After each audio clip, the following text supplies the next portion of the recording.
Chuck? Devin? Oh, he's drooling purple. Oh, Karina, come back to me. Who's Karina? Sarah's hot friend. The one that's totally out of his league? I can't believe it's over already. We were just getting a party started, man. Get her back, man. Easy, easy. If you love this, Karina, get back in the game. What game? Stealth Underlords? No, the game of life, Morgan. Okay. Okay. Oh. Yeah, thanks. Ellie? You want me moving on to another woman? No offense, Captain. I think I'll survive. Well, all right. Then my destiny awaits me. I'm going to get on my 10-speed, and I'm going to pedal as hard and as fast as I can to her loving, awaiting arms. Attaboy. No, I'm okay.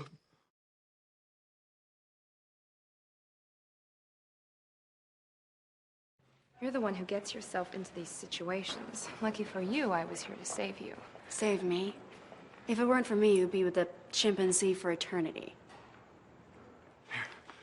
What is this? Your tracking number? The diamonds should be fine. They're very reliable.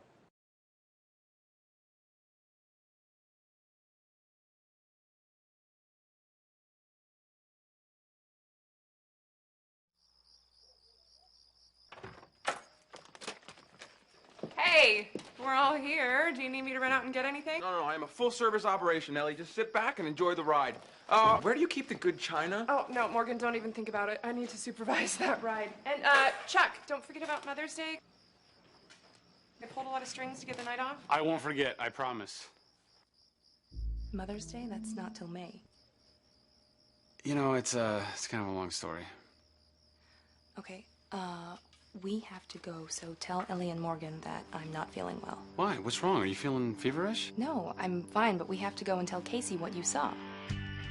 What about dinner? Chuck, a Chinese spy is in Los Angeles. I doubt it's for sizzling shrimp. Well, it could be. Is that good? Look, I promised them that I would hang out with them tonight. The first thing you learn on this job is to never make promises. Come on. Whoa, where are you guys going? Sarah's sick. Are you serious now? How is that possible? What's wrong? Spastic colon. Spastic colon. Isn't that crazy? And it can hit at any moment. And you know what happens when that happens. Ugh. So I gotta get her home quick. I'm really sorry. The girl that beautiful and a colon that spastic hardly seems fair.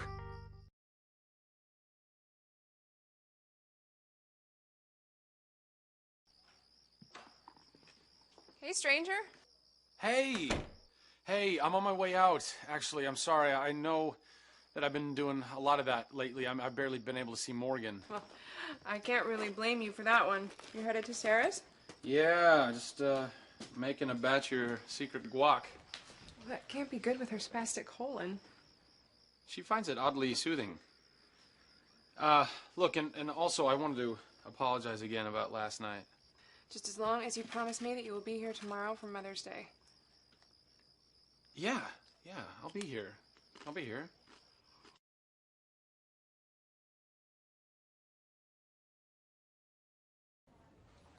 What is my management style? Totalitarian. Workers are sheep. Dumb, stubborn, often smelly. The only real thing these poor creatures respect is the iron fist. Sounds a little brutal. Does that scare you, Alex? No, it's just that... Do I scare you? Excuse me? Because once you submit to the iron fist, I can be a very different master. Gentle. Nurturing. Yeah, great. Well, I think that just about wraps things up. Oh, great. Thank you, sir. Much obliged.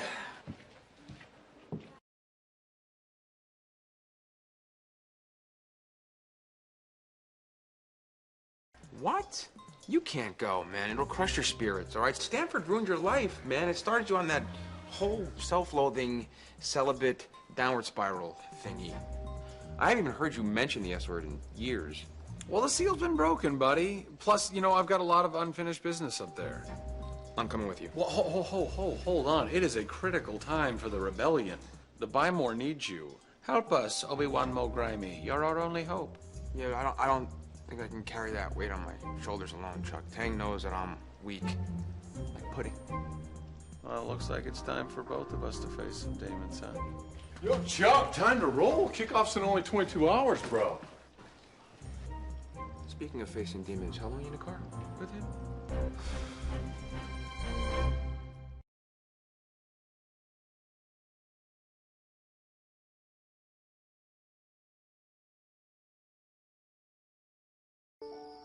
Chuck, I don't have to be a spy to piece together the clues here. You're interested in that Lou girl, aren't you? What? Get down. Oh. Oh. Gal on top, rock and roll. I like it. Yeah. Don't mind me, just a bearded fly on the wall.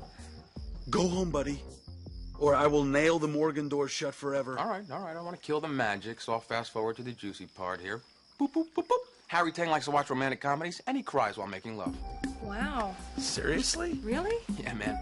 I just sold Poppy the biggest TV we have at the Bymore so her and Harry can sit there and watch the divine secrets of the Yaya sisterhood and do the horizontal cha-cha and then boo-hoo. Poppy wants me to meet her tomorrow night in the home theater room after hours so I could close the deal. She wants to give it to her right there. I warned her. I didn't think she could handle something so huge. Especially after that teeny-weeny thing she's been used to. And I warned her. I said. I get complaints about the size all the time, but she begged me.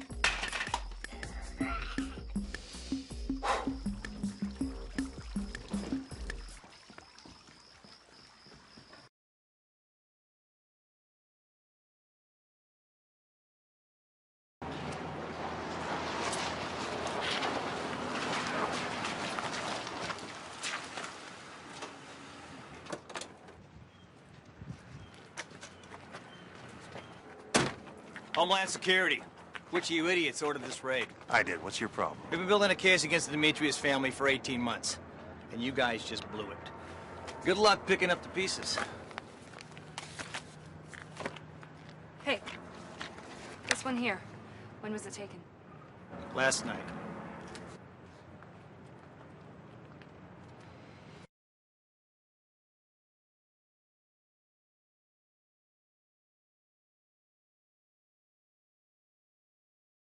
Casey, wait. Are you saying that she's going to be doing something more than flirting? CIA doesn't hand out guidelines. I'm sure Walker has some really nice moves. Surprised you haven't sampled any of them yourself yet. Or have you? Well, how would we haven't even been? Of course not. That God no. You know, sometimes you got to take one for the team, Bartowski. Other times you actually enjoy it. Look, your experiences with the goats of Afghanistan notwithstanding, Sarah is not about to go to some boat and have sexual intercourse with some random stranger.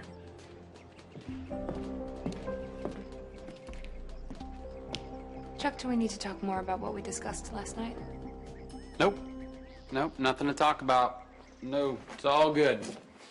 Although, come to think of it, you might want to bring a sweater with you, because it can get a little nippy out on the water. Can't believe you did it again. Did what again? This guy's the intersect, not easily replaced. At least not yet.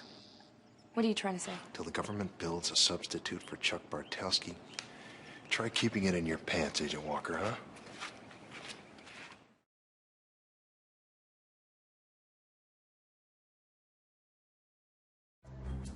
Oh my God.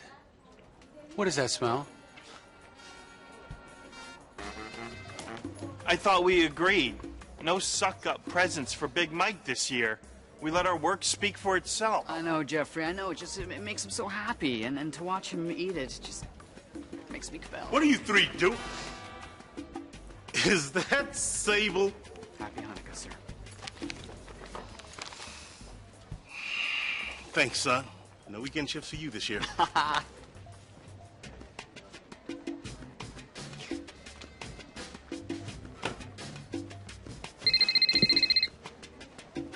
Hey, what's up, Morgan?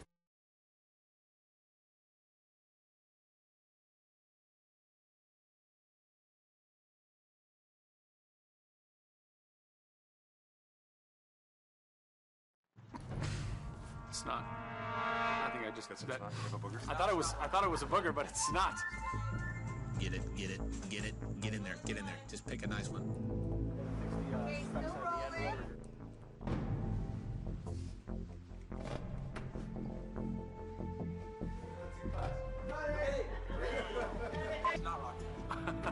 Oh yeah. Yeah. There it is. Eat it. That's for the bonus DVD. A camera marker.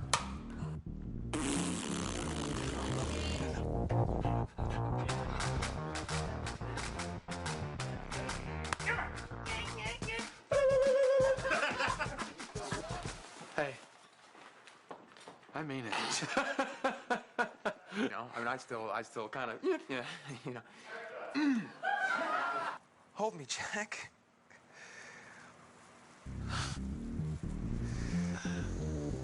Where is the ring, Morgan? It's kind of complicated, you know, and I just... Thanks. All right. He left here last night with a 4-foot-long marble.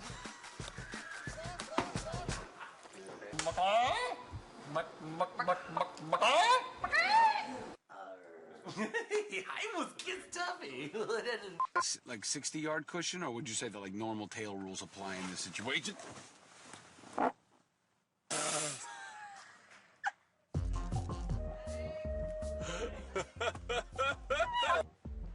We have a problem. Love it when we see eye to eye. Right?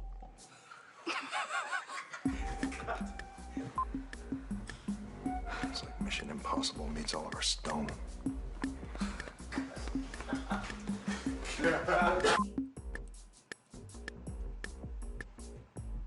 Oh, I changed that. I'm sorry. I should have told you that. Keep rolling. I do know a little bit about music. Okay, it's not a bad thing. It's kind of fun. It's a good thing. It's a good thing. You know you want to do it.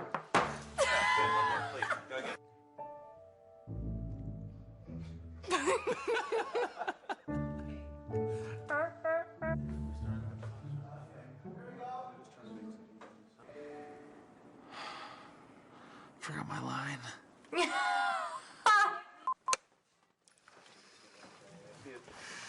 So this guy walks into a bar with a giant round orange head.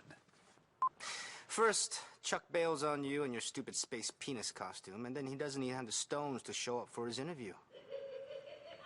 What the hell is that? That's Chuck. He told you he'd be here.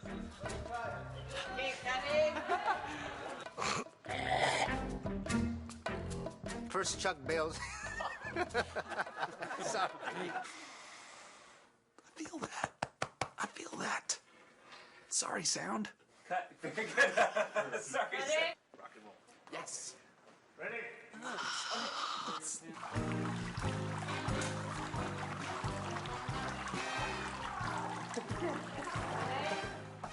Go, get it on the couch. Take him on the couch. Lester, Lester. Lester, we have work to do. We have work to do. Ladies, this is... This should hold us. Yeah, it's maybe it's interesting. Let me, thighs seem to be, let me think about it. Whoops, I was standing right, it's an interesting, I don't know about the sanitation for the wiener, those wieners. Is that Jeff? Call me, I'll be right there, buddy.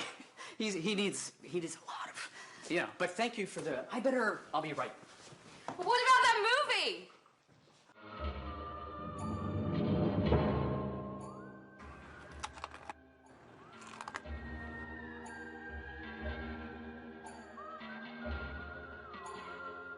Sweetheart, is that tartar sauce? And the... You had a little bit of soy sauce and oysters? Good choice. Oh,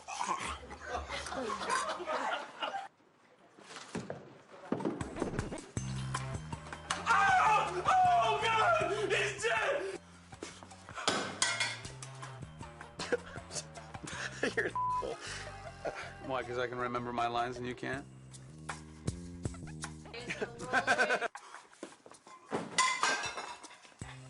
You know what? I am sick and tired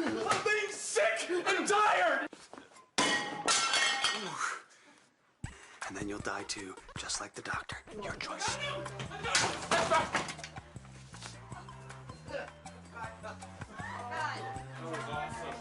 You've had more than enough.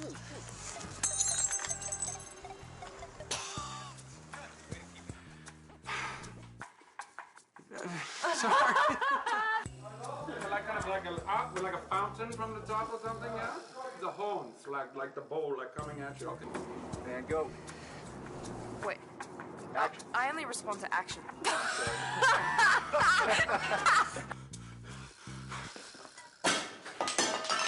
That was camera.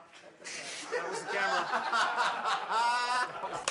So it's Casey again. Listen, you. Listen, you sandwich. I'm going to be folding my bag here, so just give me a little OCD time here, okay? I'm going to do a little OCD stuff here, okay? Folding your bag. Is that euphemism for something else? That would be sack. My lunch sack. Ready?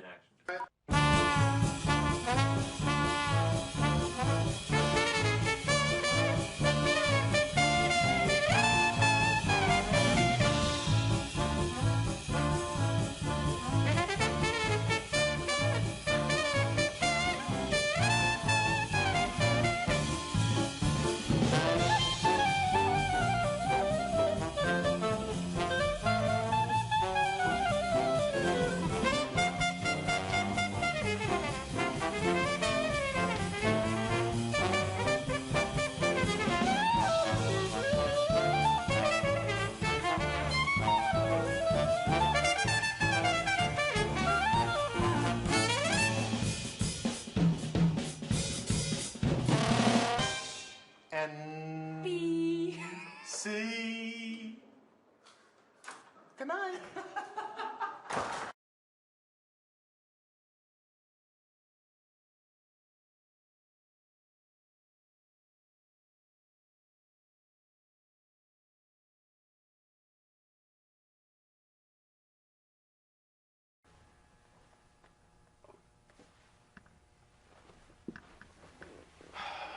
Bienvenidos, for I am Morgan Grimes, Moji. Peace. Back again. Let me apologize first off if I'm not my normal razor-sharp self. Yesterday, I think I caught a bit of Jeff's cold after he offered me a sip of his berry-tastic smoothie. Thank you, Jeff, for your disease-ridden generosities. I don't know, I still have not gotten most of that off the wall. Did you ever stick your cold, wet, naked foot into a sneaker full of cottage cheese? What I wanted to talk about today was this new and disturbing trend in movies with the villains that's going on. All right, now I'm not talking about your sort of Matthew McConaughey, snarky cat who doesn't know if he wants to settle down and giving up his womanizing ways. I'm talking about true movie villainy, right? True movie villains. The lobotomized first, ask questions later, nurse from One Flew Over the Cuckoo's Nest, right? And maybe, Montalban as Khan, Trek 2, yeah. Brenda from 90210, Clarence Boddicker from RoboCop, right? I have a problem. Cops don't like me, so I don't like them.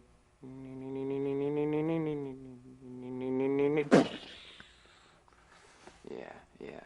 Hans freaking Gruber, man. There's a Hans freaking Gruber, right? Nice suit. John Phillips London. I have two myself. I heard Arafat gets his there. I'm still working on that. Just to tell you, what a performance. Anyway, right. So, the kind of villains I'm talking about here are the kind of villains that, they're not afraid to fire off a few hundred rounds just to let the FBI know, hey, I'm here. You know? What's with all these villains taking out their own guys? Yeah, but in every movie now 3 or 4 times, like it was cool when Kaiser Soze did it. Yeah, sure, but I'm laying on the couch last night and I'm watching like a TNT action movie marathon, right? And I swear I must have seen it like 3 or 4 times. You know, some villain taking out his own guy. You know, and it's like, okay, you're a supervillain. You have no regard for human life. okay, and that's fine, but that is no way to run a staff. It's heavy, right? Anyway, until next time, I'm Morgan, and I bid you peace.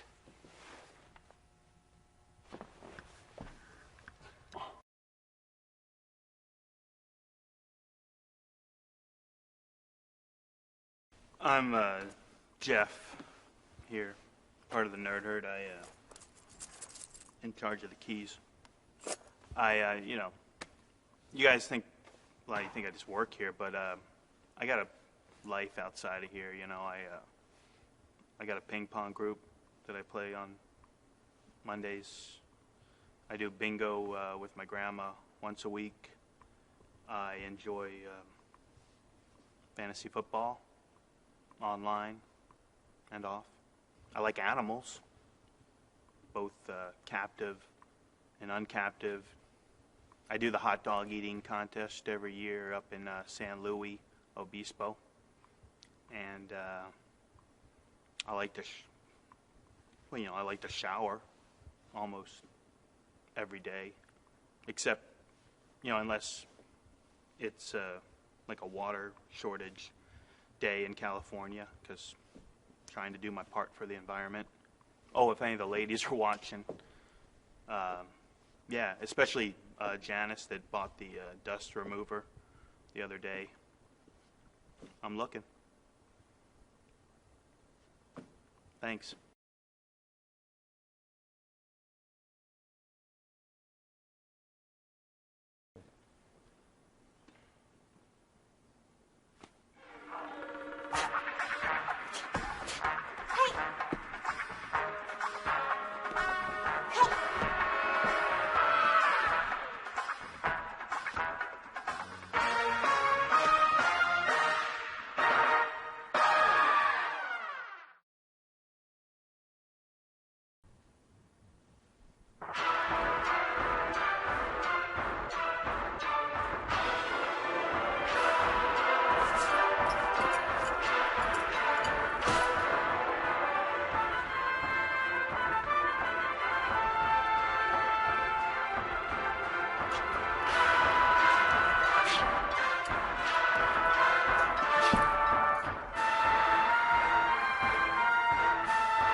With the Sarah character, we needed somebody who could do comedy and you know, was also a great actress and also could do action.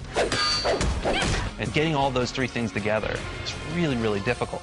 With Sarah, we saw a lot of women, a lot of them you believed sort of as, you know, being able to kick a lot of ass and carry a gun, or they were really sweet and you didn't really buy them with a gun in their hand. When we finally found Yvonne, she had the acting chops, and she also is an athlete who could handle the action side of the show. I'd been working in the Australian industry, and I was contracted to a series. I was actually going to come here earlier for pilot season, but I had to stay there during January. So in that time, I was putting down a whole bunch of different auditions. One of them was Chuck. Is the ex the reason you moved here from? DC, yeah. After I realized that all of my friends were his friends and that everything about Washington reminded me of Bruce, I thought I needed a change, you know, a big one. New life, new coast. Bruce, you cried about Chuck and you went out for Bruce. Patrick Rush, casting director, was like, you gotta look at this DVD of this woman that I just saw in Australia and put it on. How well do you know Bryce Larkin? How do you know Bryce? We worked together at the CIA. The what? The CIA? Bryce is a spy? Bryce Larkin from Connecticut is a spy? A rogue spy, okay? A couple of nights ago, he downloaded some sensitive information and then he transmitted it. And again, in the first minute, we were like, that's her. So he was literally like waiting for her, Patrick Rush was, at LAX. I just moved here. Welcome. Thanks. When I flew over here, I packed my bags for 2 months and didn't really think that I'd be staying as long as I have because I I got the job within the first week of being here. So it was a whirlwind. It's kind of a fairy tale story. When we cast Yvonne, it was fantastic because Yvonne is so stunning. It made Zach, who's incredibly handsome in his own right, look like a regular guy. I did it! And she makes me look like a burn victim when I stand there sitting at his throat. Wow. When Hair Winnerlicious signs your paycheck, I doubt he's factoring in makeout breaks with your boy toy. I'm sorry, I had to act fast.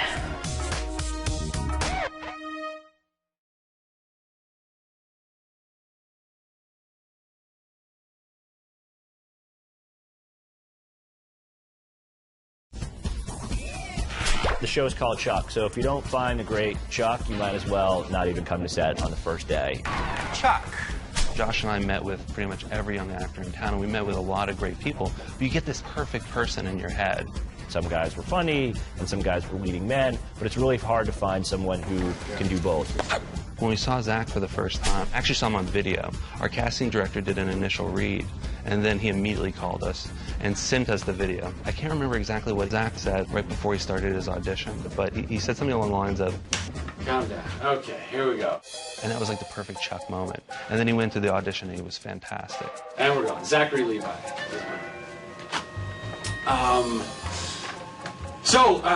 So that's how I met Morgan. I saved his life in the 4th grade, and my sister's been regretting it ever since. Are you okay? You all right? No, it's very funny. I'm a funny guy. It was really one of those great moments of like, he's perfect. He's like the guy we had in our head. And for Josh, ourselves, and the casting folks, and NBC and Warner Brothers, we had found our Chuck. From the beginning, we wanted to do a show about a regular guy that's put into extraordinary situations. And that he was that guy. He was funny, he was handsome, he was charming. All in the span of an audition that's 1 minute long. So I may come with baggage? Well, I can be your very own baggage handler. I wish I could say that I'm this incredible actor that spent hours breaking down the nuances of Chuck, but it's pretty much me in most ways. Well, they're the bad guys? They're from other agencies, the Pentagon and the NSA, and they are after you. What? Why? What? Me? Why me? Let me time out. There's nothing about me. There's nothing. I am the supervisor of the Geek Force at the Buy More. Okay, maybe one day I will be assistant store manager. I don't even know if I want that job. I mean, how we need to move. So when I read the script originally, and I was reading the character and looking at this stuff, I was like, wow, what a great opportunity to just come to work and be me for most of the time. Guys find them relatable, and ladies find them adorable, and that is a potent combination.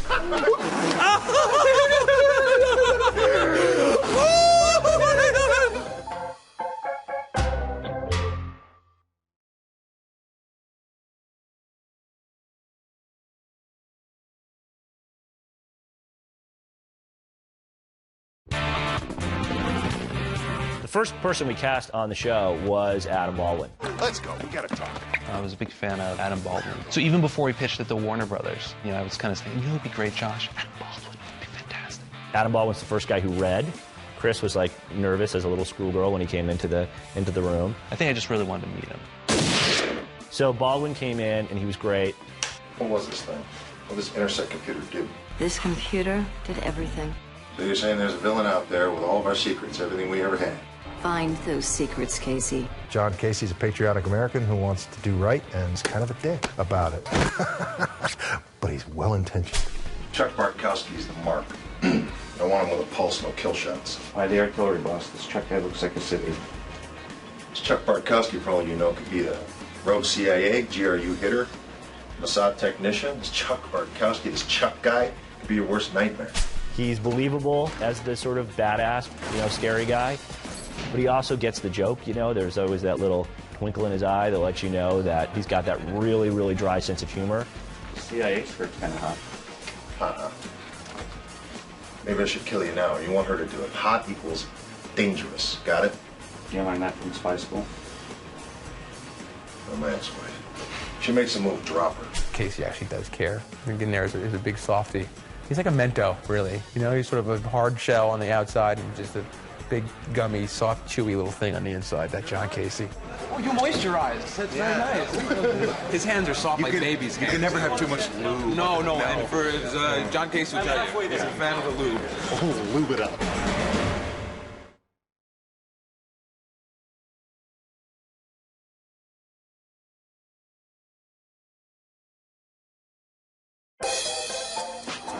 From the very beginning of talking about the show with Josh, there was always a friend named Morgan. Even before Chuck was Chuck, we were calling him Chuck, there was a Morgan. Morgan is, you know, he's Chuck's best friend, a BFF. There's best buddy of mine. Yeah. What's up? And he's kind of the captain of his own little ship, or tugboat, rowboat, kayak. You know who else famously smoked a pipe?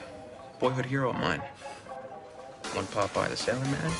When we were looking for Morgan, we were just looking for someone that was going to be funny and engaging, but also would interact well with Zach, that there would be that kind of natural connection. Why wouldn't you call her? Oh, I don't know. Did you see her? Yeah, Chuck, I certainly did. Which is why I'm going to repeat the question. Why wouldn't you call her? Because I live on planet Earth, Morgan. Why are you following me home? Can't I just be with my... I need to use your computer. Mine's still acting up on me. Irene Demova. So beautiful. And so deadly. Yeah. When we finally had cast Zach, we brought back the Morgans and we had them, play off the different people that we had brought in. Joshua Gomez. Dude, you okay? Morning? Yeah. What happened? I was gonna ask you that. Did you spike the punch? Yeah. Cause my urine's not that toxic though. So. Kidding. Josh and Zach got in the room together and just started riffing and improvising at their audition. You felt like they'd been friends for years. Enter the dragon. Prepare to die, my dirty friend. You just felt like they would be friends in real life, which is actually what's happened. They're very much friends. How's that football game? Who's winning the... who's winning that game there? The Ravens or the Pats? Morgan is unbelievably loyal to his best friend, and Morgan screws up on occasion. Has been known to go shirtless, eating in the mystery crisper drawer. I'm a daddy. But the fact that Chuck is always going to be there for Morgan, no matter what. Help me, Chuck Bartowski. You're my only hope. And that Morgan's always going to stand up for his best friend gives a really sweet dynamic. And it culminated in the faux romantic climax of the Halloween episode, where they, from across the room, their eyes met, and then they were back in the sandworm costume. Listen, Morgan, I think you should be the head this year. Really?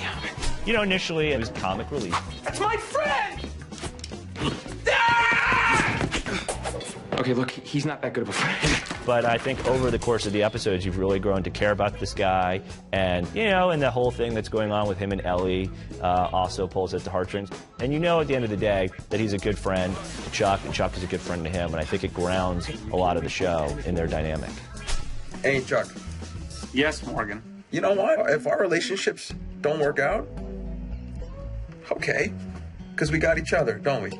That's really, really sad. I know.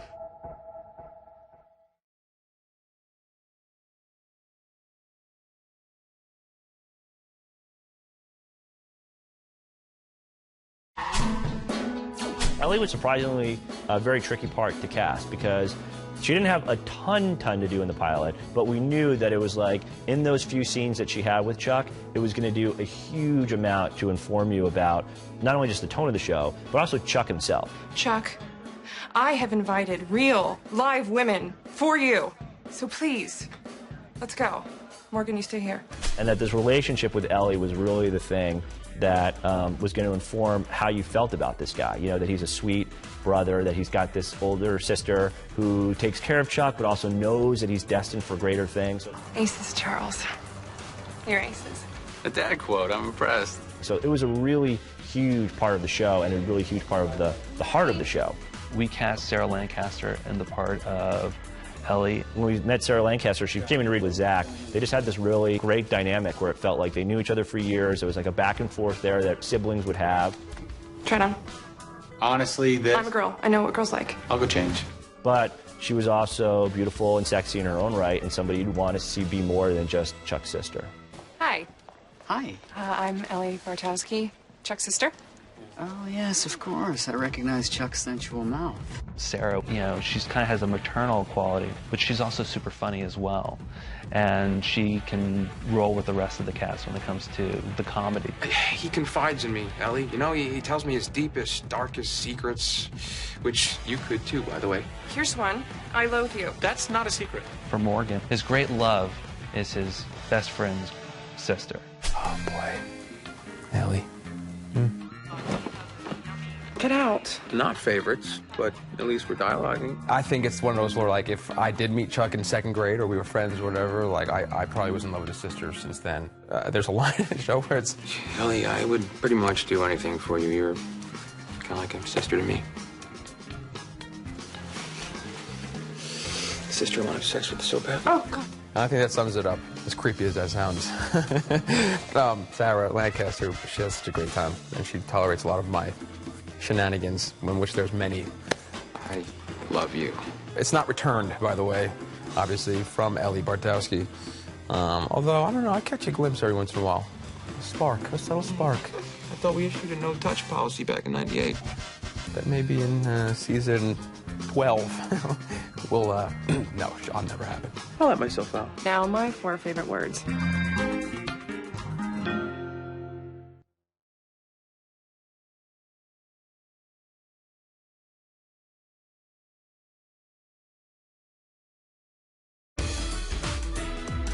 Dude, that's awesome. It was Josh who came up with Captain Awesome. It was one of those deals where, you know, being a regular guy and working at a job that maybe isn't your favorite job in the world, who would be the last person you would want to have at home? And having a sister whose boyfriend is a doctor and also maybe just like the most fantastic human being who ever lived and thinks of himself in those terms would be kind of annoying. And so Josh, I think, described him as like, you know, he's a real, you know, he's a Captain Awesome. You call him Captain Awesome.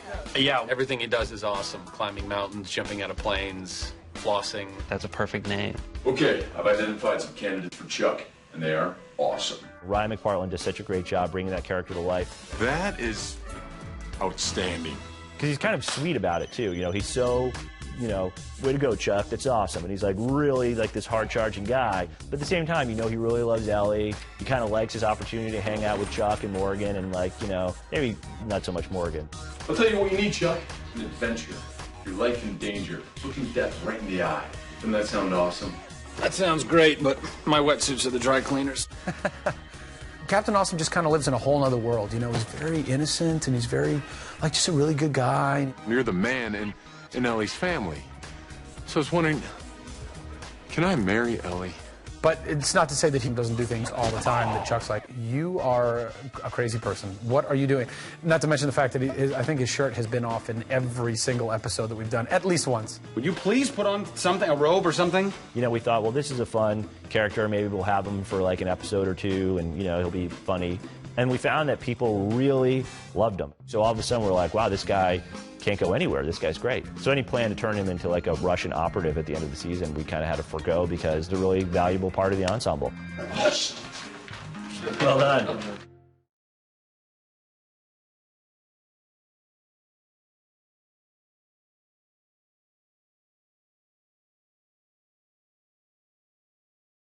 Ladies and gentlemen, hi, I'm Zachary Levi, and this is Josh Gomez. Hi. How are you? Together we are Zachary Levi and Josh Gomez, Chuck Morgan, and yeah. Who are these guys again? A couple other guys from our cast crew. I'm Ryan McPartlin. I play Captain Awesome. And I'm Sarah Lancaster. Yeah, fantastic. Oh the off season's been strike has not been good. Not good at all.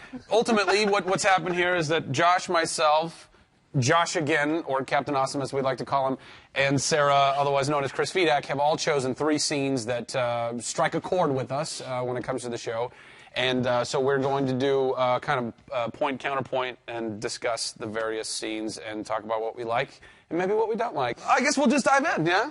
Well, so I guess first up are the scenes that Chris and I selected based on merits of the writing. Scenes that were actor-proof. That you would use merit and writing in the same sentence, I find I think to the be. first scene actually has no dialogue. This is from the pilot. This is the scene.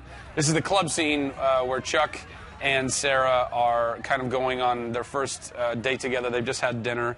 at a great little Mexican restaurant. And a little-known fact about this scene, originally there was another character in the show named Kayla, who was the next-door neighbor, right. and sort of another girl that Chuck was pining for, and this was her club, and you actually took Sarah here to impress Kayla. And then when we kind of watched the pilot, we felt like we had there was too much going on. There was a lot of love interest going on. We needed to prune, if you will. This scene has also been there since the beginning when we were emailing the story back and forth, even before we set it up at Warner Brothers. This was actually a scene that we have. Like, there has to be a scene where they go on a date, and he thinks she's the most amazing dancer in the world, and literally she's killing people, but without him even. And she had trank darts. I think we were using tranquilizers at some point. Yeah. So we liked this scene because it was part of the original sort of idea of the show. I also think it really captured the spirit of the show. There's a moment in the scene where you have this look on your face of like, I can't believe this is happening. My whole life has changed. It was like pure joy. And at the same time, Sarah is, killing people all right. And it was like the whole show, the whole premise of the show, the whole tone of the show in like one shot. Right. But it was just this really, it was the scene I think that really kind of sold what the tone of the show was. It was that wish fulfillment for your character. I agree. I can't disagree with that. That's a very well-made argument. Point. Or unless you want to disagree. We have to make this competitive. Well, I mean, Morgan wasn't in the scene, technically, so... That's actually a plus for this Morgan-esque, Morganish element. A little bearded fellow. A little bearded fellow, just handing out drinks. We gave you that one, actually. Point writers. Kind of One. Just warming up. Oh, what do we have here? So, Chuck versus the Undercover Lover. I think... Great episode for Adam Baldwin, by the way. Great episode. Yeah. Great episode. He did a great job. And I think this is the best piece of action comedy that the show has ever done. I think it's hilarious. It's terrifying at moments. And I think it sums up the Chuck-Casey relationship in a really kind of pithy way. Yes. Strapped to his back and swinging each other around. That great moment where you're like... Oh, here it is. How do you like that, sucker? How do you like it now? Yeah, I was great. I was great in this. Point. And then they had me and Adam in the actual room, and I was supposed to just dangle the ends of my legs off the balcony. But I was like, that's not going to look real. So I made sure that I hung as much of my body off the balcony as I possibly could. Was it scary? No, because I totally trusted... Baldwin not to trip? Baldwin not to trip. You put your trust in Adam Baldwin? No. God, no. What are you, crazy? No, I trusted our stunt department. You know what I mean? They had all the pulleys and all the weights and everything was all hooked Pulleys up. and weights, you're safe. Pulleys and weights, come on. That technology's been around forever. So, no, it was all good, and it was a lot of fun. This is a great moment. It's so fantastic. Are they going to make it? I don't know. Oh, man. Look at that. They got Lethal Weapon 2 anyway? Whoever that stunt guy was. Lethal Weapon 2? We could have used Josh for the Joe Pesci of it all. Whatever, you know Josh. what I mean? Okay. Little tissue up the nose. And Neil Diamond kicks in, which is, it's a little known fact that Casey, when he's unwinding, will listen to Neil Diamond. This is Felix Dad's favorite song. Josh didn't know this song. No, I had a different song in there. I had a newer Neil in there, and you're like, no. Love on the Rocks. It's the only way to go. Sure. But when the writers were actually coming up with the action scenes, sometimes we actually sit around and actually do them in the writers' room. So just think about all the cool, stuntmen instead as a bunch of nerdy writer types. Can we get that footage you don't for want to bonus see that feature? No. Good scene? Good scene. Point. Whatever. We are kicking. How am I going to say bad scene? I know, right? Good. Well, this is the pineapple scene where Chuck is going to evacuate the store. This episode was directed by Allison Liddy Brown. She did a great job. And who's that guy? Hey, Morgan. You made it. Yeah. I knew I'd get myself into this picture somehow. Krinsky got hit in the head 3 times in this episode? Well, he was so good getting hit in the head with the big box that we totally added that's hysterical. Because the insert of him getting hit with the megaphone. I'm supposed to throw the megaphone and you never see it again. Like, that guy hitting you in the head with stuff is funny. Yeah. Who knew? And this was Die Hard in the Buy More, which is what Fedak has been dreaming of since day one. And this wasn't incredibly difficult. We had 1,000 extras, not 1,000 actually officially, but we had to fill the Buy More because it was actually set on Black Friday, the day after Thanksgiving. That's right. The store is jam-packed full of people, so we just had extras everywhere. It was insane. It was insane. You were there for the whole thing? It was a DeMille film. It was nuts. It was crazy. But it was literally one of those Lawrence of Arabia things where you're like, push more extras in the background, kind of keep it tight and dense and all, like. But also, Big Mike has 2 passions in his life. Yes. Fishing and Danish. And you're going to see one of those. This is a great moment, too. Anna. The love between you guys is palpable there. Sure. Palpable. Look at Baldwin. There it is. Badass. Danish. Shooting people down. Here it is. Here's the move. Oh, here it is. Yeah. Here's the power I wish you slide. guys would have kept the shot in where he fell. That would have been. No, this is his heroic moment. Look at that. Yeah. I know, but then Of course, the editors added like the loudest boom. It was just like gilding the lily. But his reaction here as he gets shoved out is great. We didn't even know if he could actually There it make is. the slide. Boom! There we go. Oh, and he's out. There it is. How do you land I forgot about that. I forgot about that when I was watching this episode, dude. I fell out. I fell out of my chair. I tried to get the most. It was Morgan Rockstar. It was like, ah! Yeah, but it's like a Tobey Maguire. And it was supposed to be, and I wanted to do the yeah. Peter Parker. I wanted to somehow do the Spider-Man. pull Like, something? dude. Oh, I told so many things. It was more than Peter one Parker thing. meets David Lee Roth. Should we do the next scene? Because this is the big kissing scene. Yeah, and Yvonne is like fearless. I mean, I know she was nervous about the thing, but she was also, if we're gonna kiss, let's kiss. Let's, Yeah, no, you know, there's a real and it moment. made it real Yeah. and it made it organic and point for you. fantastic. Point. I think that's like a 5-pointer. I think so. Now it's even. But and then there's that moment where she kind of like you see her make the decision to kiss you, and you get it in that moment, and then your reaction is great of like, is this happening? I think your eyes are open, right? Well, I think my eyes are closed because I think we're gonna die, and she kisses Right. me, and then my eyes open, Pop open, and then right. I'm like, well, if we're then gonna you're do into this, it. Yeah, let's do it. Jeez. Let's do it already. Oh, here's the bomb. It's Tick, counting tick, tick, down. tick, Tick, tick. tick, tick. That was interesting because We also had to pick up a shot. We later. did. We had to pick up a Which is scary. This right here, actually. Which is scary because it's a big emotional scene, and are we going to be able to get Yeah. the same intensity from Zach because he, likes to phone it in? No, There well, it is. Skeet, Ooh, this is the move right there. It's aggressive. Yeah, then you pull her in, and it's Whoa. like, we're going to do this. Whoa. Yeah. It was hot. Oh my. Yeah, that was Yeah. That might have been a little Cheesesteak. tongue. Where's my cheesesteak? That might have been a little tongue. onion, I think, came out. And I'd like to know how you prepared for this particular You just setting me up. It's almost like we had a pre-interview. I kind of absentmindedly, and I think Yvonne thought I did this on purpose. I'm not kidding. I did not do this on purpose. But funny, dude. somebody had ordered a Philly cheesesteak sandwich company to come and make food. Oh. And I was really hungry. And they had great Philly cheesesteak sandwiches and tasty cakes. Like, it was all this East Coast thing. And I was like, oh yeah, so I was like halfway through my Philly cheesesteak with like cheese and onions and peppers and all this stuff. And here's the thing, Yvonne, according to what Yvonne was very, like a little nervous, and so she couldn't really eat. She didn't want to eat, and she wanted to do whatever. And I just in my head was like, cut to homeboy like this, just with a cheesesteak and grease. It's very good. You know what I'm saying? I just love the image of him like kissing Yvonne and then like take. Cut. Are we going again? Oh my God! Just have her looking like this. No. No, I don't know. So that's how I prepared. I ate, but I also balanced that with I must have digested about 100 Altoids in the period of that night. Can I bring something else? You kissed two girls in this I episode. did kiss two girls in the episode. Yeah, it was a great episode. I'm not gonna lie, it was fantastic. So this is our first attempt to bring some action into the Buy More, and a good attempt, by the way. And there he is. Sure. Breaks my heart. CS, we miss you, buddy. We miss you. Tang in your face. Dude, that was my. I thought about this because I was like, they got to get a Harry Tang scene in there. He's so good, and we lost him to Dexter, and maybe eventually Dexter will kill him, as Dexter's Let's wants to do. hope. Yeah, He let's likes hope to kill for that. people. He does. He's a killer. He was bummed to leave. Yeah. And it was a great, just adversary in the Buy More. So awesome. And selling Chuck out at every moment. So in this scene, you get a little tang in your face. It was the second episode we did in series. The first episode, we decided to try to make bigger than the pilot in half the time, with several explosions and helicopters and car chases. And I feel like this is the episode where we really started to settle in to the groove of the show, the right kind of, the tone of the show, and the balance of Here's of action. Lorena, who played Milena. And the way Ensler kind of, conceived of the whole episode was there's going to be these like tango. Everything. Yeah, Everything's just like that. Just like Yeah. that moment right there, where they're kind of passing each other and looking. Yeah. And so he did a great job. Yeah, And this is also the first time that Adam Baldwin headbutted someone's fist. Yeah, this is true. But yeah, so there's great moments of you crawling through here and hiding, and then you throw the cage door shut on the guy, and you have that moment of sweet victory. As if he couldn't shoot through the cage. Yeah.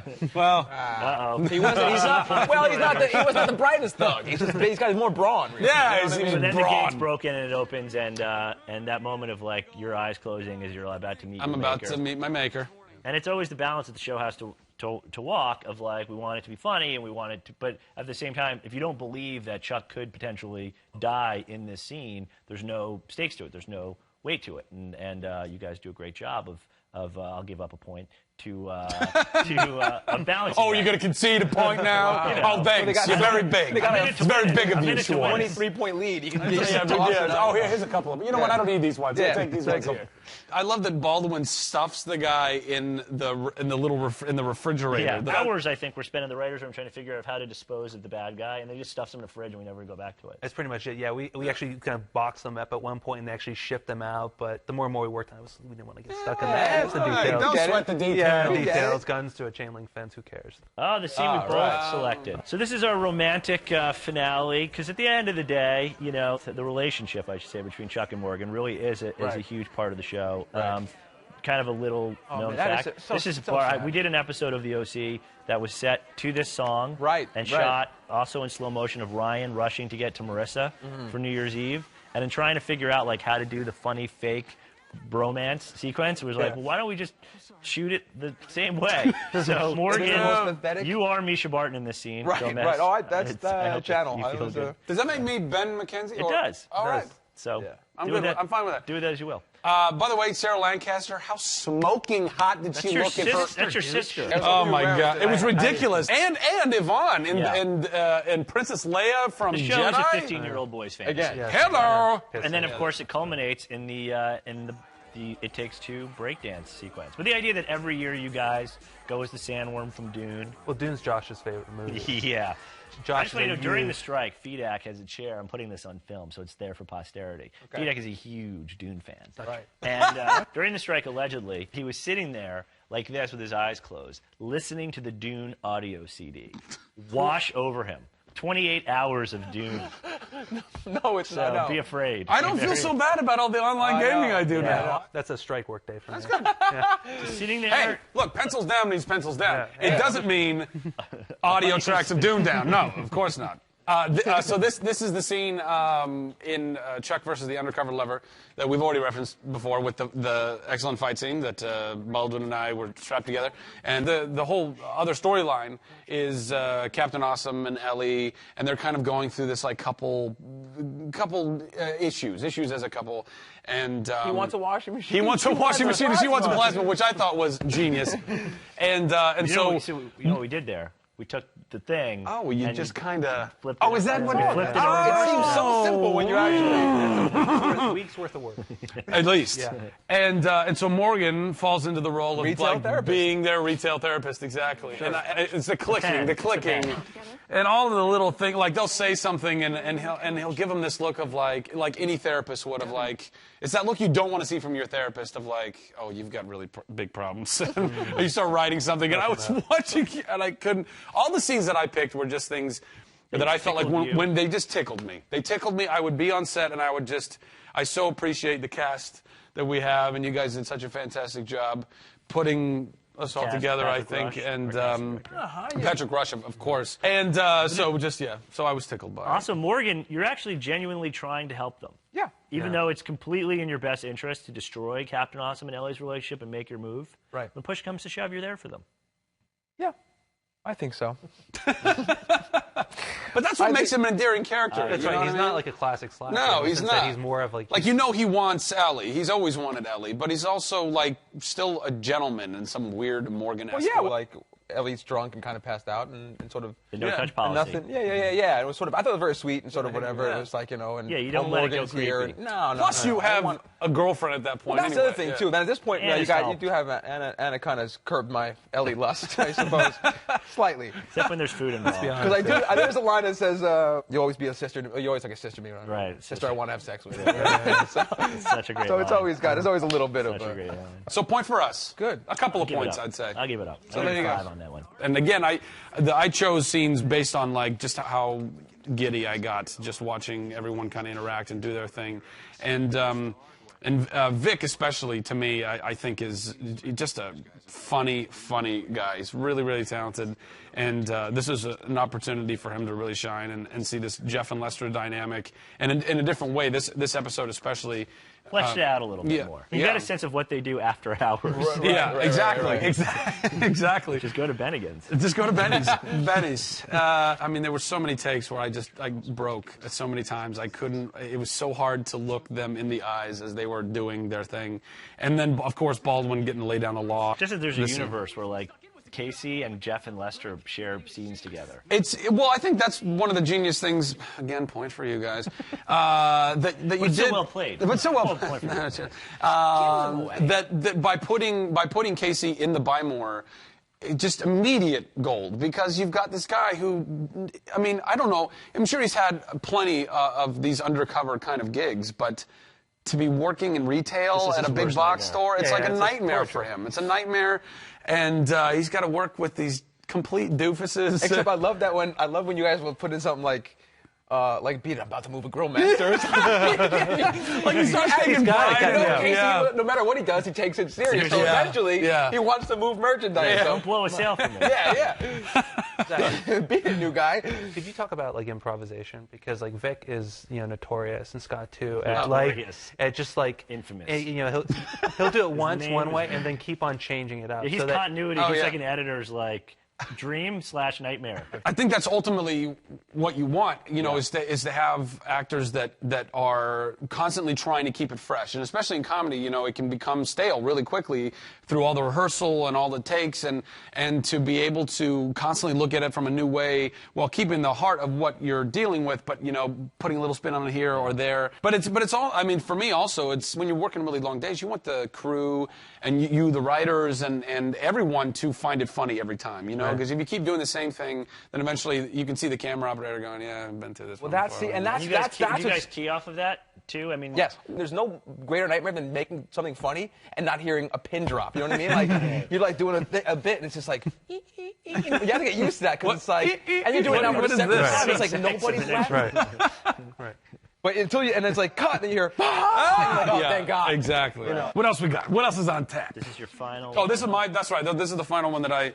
Actually, that episode, I love that episode because it was like how do we like not really leave the Buy More, and is that going to feel? Yeah. And it was just a real opportunity to have everybody colliding off each other in ways that they never had before with some real time. It was really fun looking at an empty Buy More too. I kind of felt like. It was like those days when you're a kid and you got to go to school, but it's like toward the end of the year where there's actually no schoolwork, and so you're just kind of running around and doing whatever, like playing Parcheesi in class, and then put the desk away. Yeah, and and I looked at this like giant open Buy More. I just wanted to run around for no reason, like I don't know why I'm running, but there's nothing here. You actually did run around. I did. Yeah.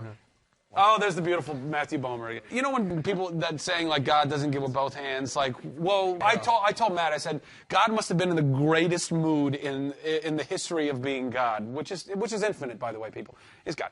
There's no time, and just whatever day that was, he's like, I feel great. I'm going to make Matthew Bomer. And he's going to be a model / actor. It's like, his looks, his talent. He's got everything. Right. He's a nice guy, too. And he's a great guy. He's a great guy. Here's some, and they looked at me and was like, here's some humor and here's some body hair. I was like, oh, hey, thanks, dude. Lots of body hair. Lots of body. I'm in a good mood. More body hair. More body hair. Just pile it on. He thought you were going to live in colder climates. Right. You know what I mean? What it was. Like, give him a break. He's God. He knows what he's doing. You messed up his plan. For the last one I chose, Chuck versus the Nemesis, and we're having Thanksgiving dinner. And this was, anytime you're doing a big table scene, it is really, really difficult to shoot because you got to get all these angles and all this coverage. This took all day. And it's really easy to write. One scene took all day. Well, that's the thing. That's what's so funny. It's like everybody in one scene, you're like, great. And then, And when we were shooting it, I remember thinking, wow, this is going to be really, really tough to cut together. But why I chose this scene is because we had so many of the cast together, and I felt like everybody had these great little moments to kind of, that were definitive and very specific to their character and funny, and it was just it was a fun scene. It was fun to sit there with everybody and take all that in, and everybody got to kind of have fun. Well, with I love it, that. so. Yeah. And it feels like a family. You know what I mean? It's like the family is the heart of the show, and believing like that this is a real family and bring everybody together. It's I believe there's a heartwarming. So those are my scenes. That's why. Good thank you. good Thank scenes. you. I like Thank you. They were fun. Half points throughout. Oh. So I my think I scenes smell aren't a from the tie. show. Right? That's okay. These are Knots Landing. Right. It's Knots Landing, Silver Spoons, Dallas, and Falcon Crest. And Falcon Crest. Is this you? This The scene whole- was so tricky because it was the first scene of the pilot. Yeah. Yeah. I wish you hadn't picked it. Really? I'm just kidding. Totally kidding. That'd be great. To me, it was just sort of, when I finally saw it, like, it was like, oh, I got the show again. Like, I mean, I knew what it was from reading it and making it and doing whatever, but when I finally saw it on the thing, it was like, wow, this is... And it almost wasn't in there. Well, the scene almost wasn't in there. It was tricky figuring out how to start the show. Do you start with the action? Do you start at the party? There was, in the script, we kept going back. That was the only thing we really got notes on the pilot. It was a very smooth process other than that. But how do you start the show in a way that informs the tone? And this has absolutely nothing really to do with what the show is about, but everything to do with who the characters are. Yes. And which is why ultimately it won out, and we're glad it did. And and you look back on it, and you're like, of course you had to start the show that way. Yeah. But there were so many different versions, even in script, of how to start the show. And then we're like, well, is anyone going to get that they're on the first floor when Morgan stands up? And should we shoot outside the building to get them standing? Right, yeah. Especially since when we were shooting this particular scene, we were on the second floor. Yeah. We were playing the second floor for the first floor. So and you were out on some scissor lift with 2x4s. So like, guys, I don't know, is this really? I don't know. And we wanted to have people out on the outside walking past, going, "Hey, do you know which way to the party?" And right, I remember that. But we couldn't do it because there wasn't enough room on the scissor lift. No, exactly. And it gives you a moment to live with the characters before everything kicks in. Yeah. You know, Good choice. Good choice. You're funny in it. Point us. I think at this point it's 2 to 64 million. I think that's ultimately. No, it's a tie. You're so diplomatic. And this scene, because I thought, fantastic band. That was so. There was. I don't know if you guys knew this, but there was like a little bit of like mariachi band drama going on. No. Oh yeah. Tell. Oh, because I think that the leader of the band, like the brains behind the outfit, was the guy playing like the stand-up bass. But the star of the band was like the older gentleman that had like the higher voice and the guitar. And so he was really like getting into it, the guitar player. But the bass guy was like trying to be professional and like make sure everything was working right and whatever. And like and the guitar player was more like the wild gun or whatever. The Richie Sambora of the band. Exactly. And then at one point, like the guitar player had the neck of the guitar, unintentionally, I'm sure, in the face of the bass player, and so you couldn't really get a clear shot of him. It was hysterical. I was watching this whole dynamic going on. I was like, this is a show in and of itself. Well, we had the footage. I think we shot the mariachi band at least 400 times. Yeah. So why do you like this scene? I like this scene. Funny you ask, because I think it's a beautiful scene. I think that I like the lighting. I think it's a really pretty scene, and the people in it are beautiful. That was a really uncomfortable scratch. Uncomfortable for you, right? Okay.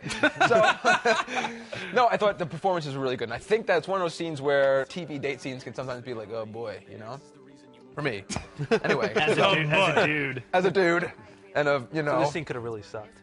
It could. Well, it could have been. It could have went one of two. The way it went, or it could have just been over. What was sappy cool, or melodramatic or something like that. And just a forced sense of like all these two like now you got to sell these two like each other. What was cool was you both I just thought it was really natural and felt really sort of genuine and sweet and looked at each other really well. I just thought it really played well, and I thought that you could tell that Zach, this is a leading man. This is like whatever when he stops being her baggage handler or whatever. That was one of the audition scenes too. Wasn't it? We heard that. We heard that scene done so I love the ones that I know you see badly. Yeah. It was that. It was really hard to intersect on the roof scene. But yeah, I remember those two scenes as being my audition scene. This is Sandworm. I just thought the effects did a great job.